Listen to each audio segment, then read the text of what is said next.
Ukraine, we should talk now.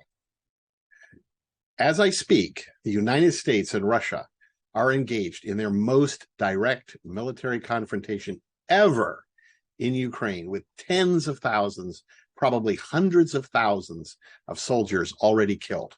Why should you care about the Ukraine? It's halfway around the world. This is a confrontation between the two major nuclear powers. I'm going to share a scenario for what could happen. There are many such scenarios. They would culminate in the end of hundreds of millions of lives and possibly the entire human race. I'm going to share the screen now. In the near future, the Ukrainian army, backed heavily by the US and NATO, overwhelms the Russian ground forces, taking over southeastern Ukraine, including the critical naval base at Sebastopol in Crimea. Russia responds with an ultimatum, demanding immediate withdrawal and threatening dire consequences. Something unexpected happens. A small nuclear weapon detonates in Moscow, apparently attempting to kill Vladimir Putin and his entire government. 100,000 people die. Miraculously, Putin and his government emerge from underground bunkers. Russia rallies around Putin, as the United States did around Bush on 9/11. The Russians blame the attack on neo-Nazi elements in Ukraine, backed by the US and CIA. All sorts of memes with swastikas appear on the internet, seemingly from Nazis claiming responsibility. The CIA denies responsibility, assuring the world that the Nazis didn't do it. Would the CIA or the Nazis lie about this? Surely not. In fact, no one is able to determine who attacked whom in such a short time. Is it a Russian false flag operation, crazed Ukrainian Nazis, Al-Qaeda, or some other third party that hopes to precipitate a nuclear conflict and pick up the pieces? Russia launches its nuclear attack after Ukraine refuses to surrender. This is not a limited nuclear attack. They destroy every significant city, population center, and military target. They quickly move Russian forces into Ukraine, take over the valuable grain fields, and they warn the United States to stay out of their way. Of course, the United States and NATO decide to show Russia who is boss. US, Polish, and Romanian forces move across the border into Ukraine. Now Russia issues another ultimatum. They're ignored. Now Russia destroys Poland completely. Both countries are now at full nuclear alert. All nuclear bombers are in the air. All subs at sea, all launch facilities are on hair trigger alert. Mobile ICBMs are on the move, seeking to evade a first strike. Both nations have switched to launch on warning. They won't wait for detonations to confirm a first strike by the other nation.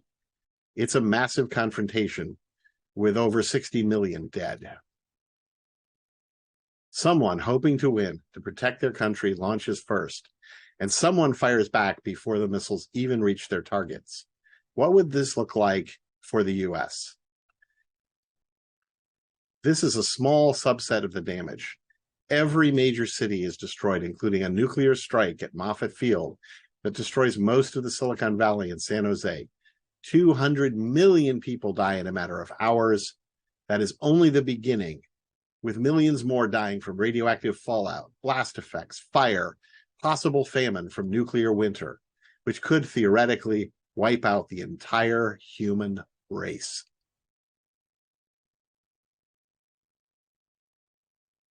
What in the world are we doing in Ukraine? What will we gain from the conflict? What is the exit strategy? It looks a lot like we're bleeding Russia, maybe just for the fun of it. Maybe to replicate the disintegration of the Soviet Union at the end of the Cold War. This is a new Cold War, almost a hot war. The end of the Cold War was a total surprise. I lived through it. No one saw it coming. It was a fluke. Sure, the cost of the Afghan war probably contributed to the end of the Cold War, but Russia is a massive nation with vast resources, 140 million people today, extensive technical and military expertise. The Afghan defeat is not what caused them to disintegrate any more than Vietnam caused the US to disintegrate. We, quote, won on the battlefield of ideas, perhaps due to the chemistry between President Reagan and Premier Gorbachev, a technocratic reformer and not a career KGB officer hardened by covert operations and other skullduggery like Vladimir Putin. We got lucky. President Biden, Secretary of State Blinken, Victoria Nuland, and others appear to be gambling with nuclear war that they can repeat this fluke, playing Russian roulette with thermonuclear bullets.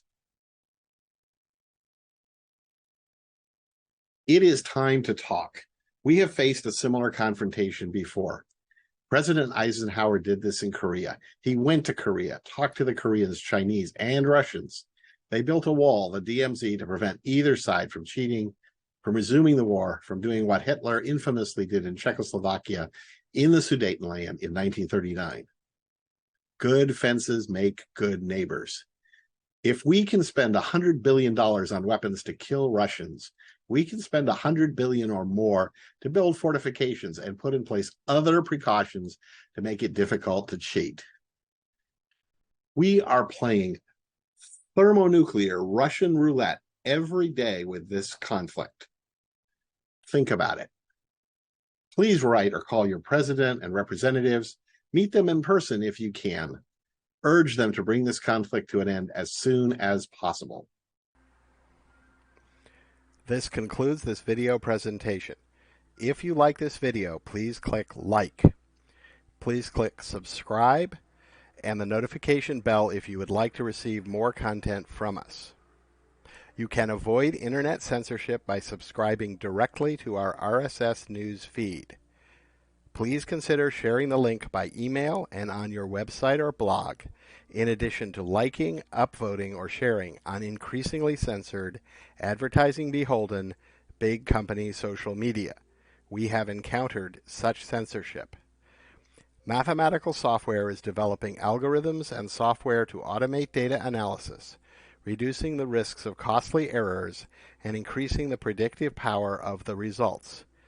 You can support our work financially by subscribing on our Patreon page, https://www.patreon.com/mathsoft, or scanning the QR code in the lower right corner.